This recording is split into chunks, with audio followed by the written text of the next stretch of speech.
and welcome. These are horse racing selections for Friday, the 25th of April.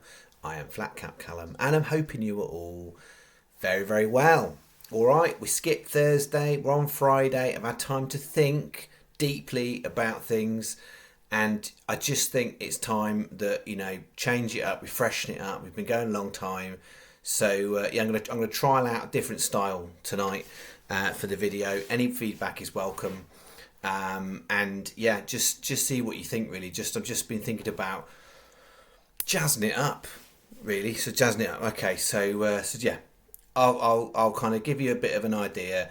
Let me know what you think, and then we'll see where it takes us for the rest of the weekend. All right, we ready?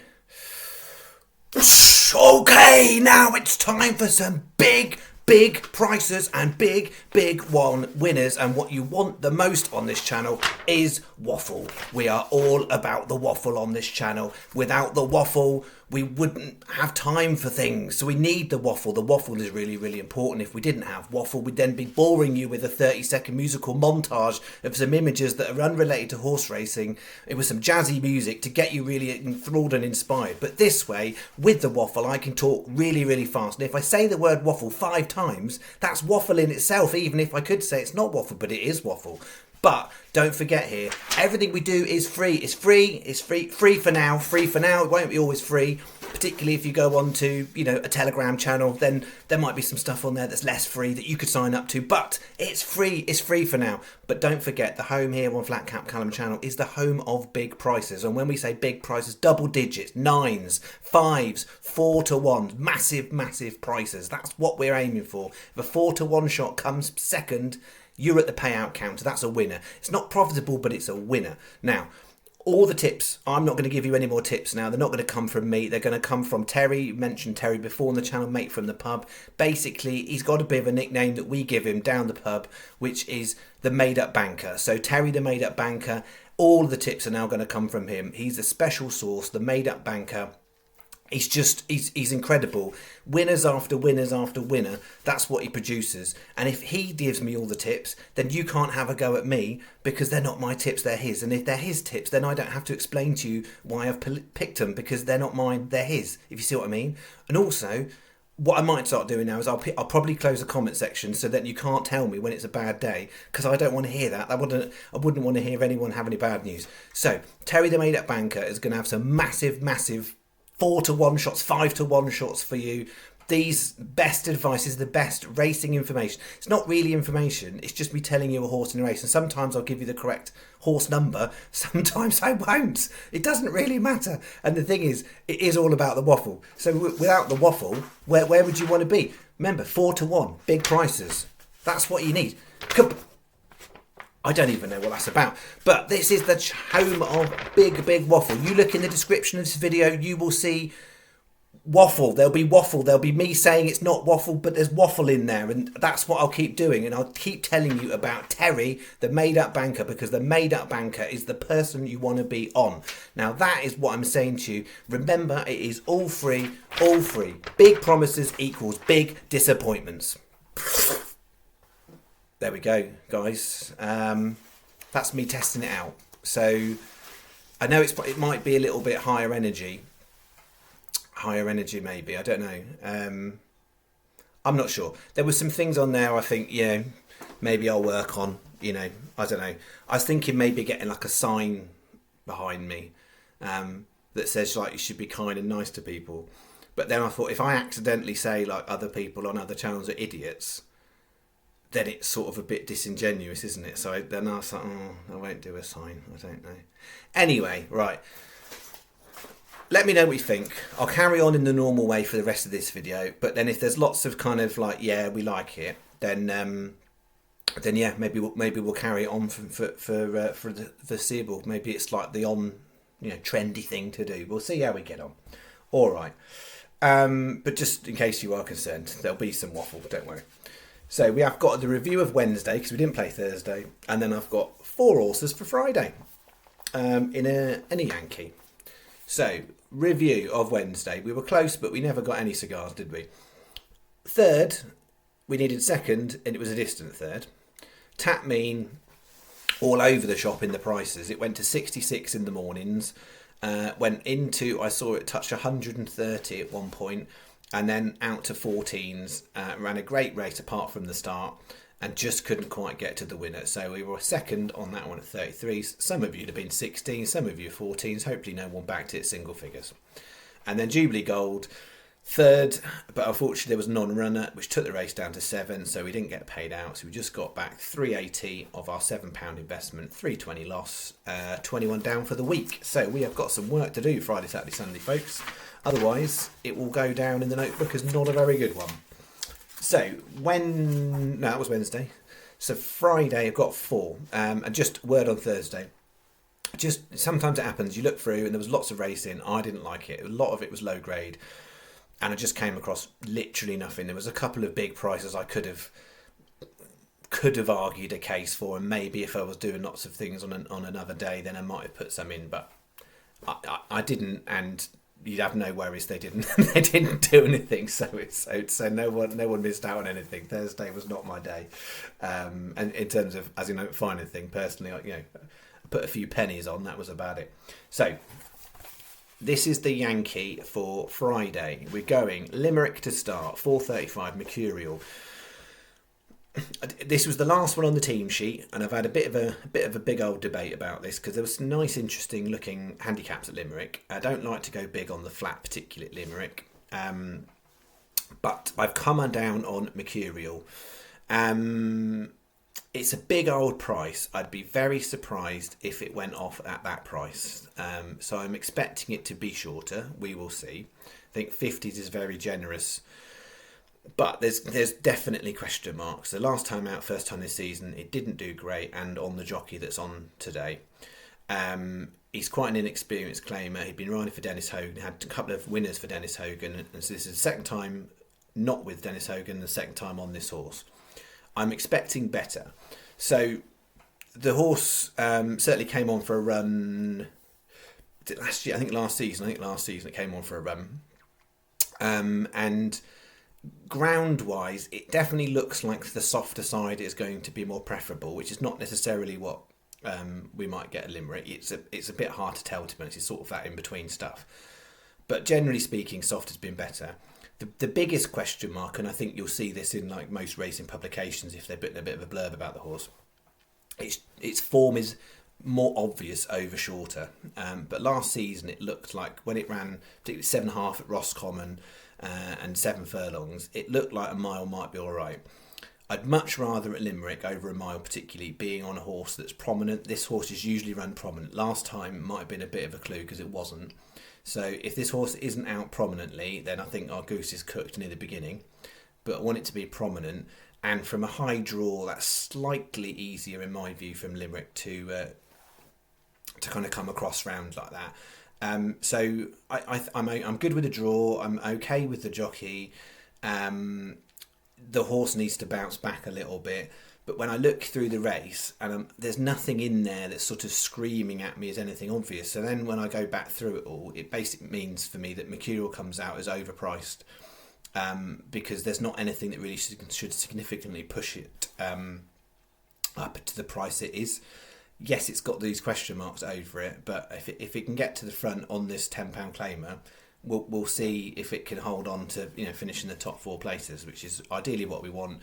I think 5 is currently where we're at, 5 places. It might go down to 4, we'll see. Then we move on to 3 in the evening. 2 maidens at Chepstow. First is 6:35 Chepstow, Desi Hayes. Bad run last time, good run the time before, bad run the time before that. So inconsistent is one way of looking at the profile. The other way of looking at it is it seemed to be much better at 2 miles on better ground.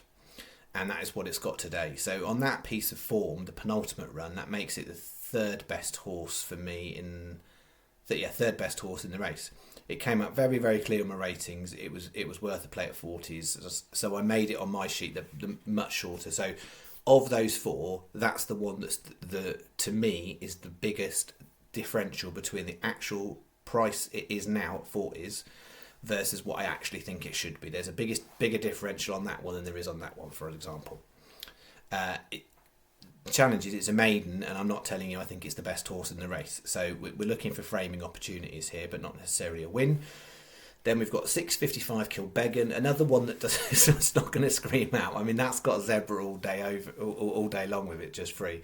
It's a Gilligan horse. It looks ground versatile, but it looks inconsistent, so it's quite hard to try and work out. But I think from my read of the form and interpretation of the form, 2.5 miles is optimum. So it's been run over all distances. I think 2.5 is optimum. It's coming back off a break. It ran in December, didn't run very well. September last year it ran a beginner's chase and did pretty good actually at Kilbeggan over this sort of distance. So it's proven to be okay at the track and the distance and the ground. It's just the inconsistent profile, and it has certainly run better in the past than it has sort of in the last 12 months. So there's stuff in there, and again, a bit like this Mercure race. I mean, I've looked through it. There's nothing in there that I thought, I'm arguing a case that there's some really strong horses in there. So I thought 25s is overpriced for its actual. If it runs to where it can run to, that horse should be framing in a race like that. Whether it will is a question mark. And then we're finishing off 7:05, another maiden at Chepstow, Golden Identity, comfortably made that one of the best free on form in the race. And yeah, on that basis, it's not a massive price. 8-1 I probably wouldn't play it, but 11-1 is worth playing for the channel. So 9.50 is the bet, 25p each way Yankee, 4 times 50p each way singles, 9.50 as I said total. So bookie advice, you've got 5, 3, 4 and 3 with 365 Sky, Paddy, Betfair, Unibet, Betfred, Betway, Ball Sports. So basically not Hills, 888, Coral Labrooks. That is where you're losing out on a place in this race specifically. Everybody else is pretty much 3, 4 and 3. That is it. That's the one and only bet. That is what I got for you this, technically Thursday night for Friday video, but most of you probably watch it on Friday. That is me. All right, I will be back with an offering, I'm sure, for Saturday and Sunday. Not sure nor when, and then we're building up to next week. Must be, what are we on? Punchestown? Is it Punchestown Festival? I think Punchestown Festival next week, and then that builds up to Guineas weekend, which is like it always catches every year. I always think the same thing, like the Guineas, like 1,000, 2,000 Guineas. It seems so early in the season. But yeah, so it's Punchestown Festival next week, and then that rolls into Guineas weekend. So that is what we've got coming up. This weekend is obviously the end of the Jumps Trainers Championship. So Skelton versus Mullins. It's really enthralling. I think really enthralling. I mean, at the moment you kind of got to go, well, Skelton's got the advantage definitely, but you look at how many horses Mullins has got at the weekend. I think it's the Bet 36. I don't know, is they called the Bet 365, or what I used to call the Whitbread, or there was other stuff before that, but the big handicap chase at Sandown, 20 runners, and Mullins has 10 of them. I am not a fan. There was a question someone asked me the other day about it, and that's the type of situation where I just think that's just wrong. Like, to have a trainer have 10 horses in one race, and half the field, then you all sorts of sort of like tomfoolery can go on there, like in terms of trying to, from a betting point of view, I think it's very challenging to try and work out what are the best ones, because everyone's like, oh, back the Mullins horses. 10 of them, you're not going to back all 10 of them. So to try and work that out, and you can do a bit on jockey bookings, but yeah, I just think when one trainer can dominate with that many runners in a race, it just doesn't feel quite right to me at all. I think that my belief is there should be a cap on the number of runners a trainer can have in a race, or owner. And I appreciate a lot of the ones at the weekend are different ownerships, so you can sort of say, well, that's different owners and whatever. But when they're coming out the same stable, I'm not so keen. So I'd be in favour of a limit and a cap that says a trainer or owner can only have, I don't know, 3, 4 maybe in one race, because actually, if you actually had that sort of limit on it, and it would, look at some of these big field handicaps in Ireland you get, where big handicap chase and Elliott's pumping out horses as well.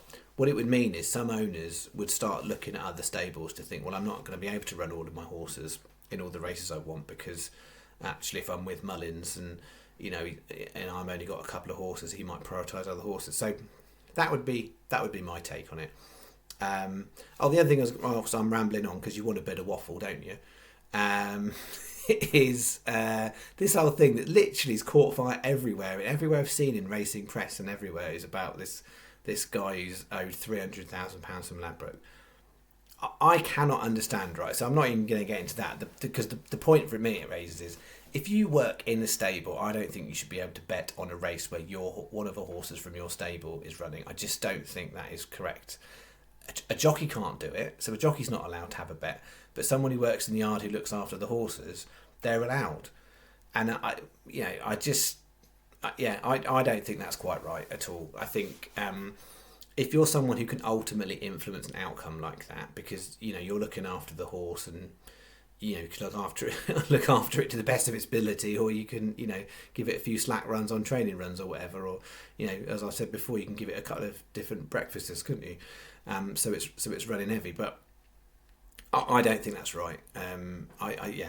My belief is that I can understand on one level, and I'm clearly not a bookmaker fan, but I can understand on what level why a bookmaker would go, I'm not sure about this, whilst there's an investigation going on. Now clearly the guy put lots of bets on with different bookmakers, he said that, and you're like,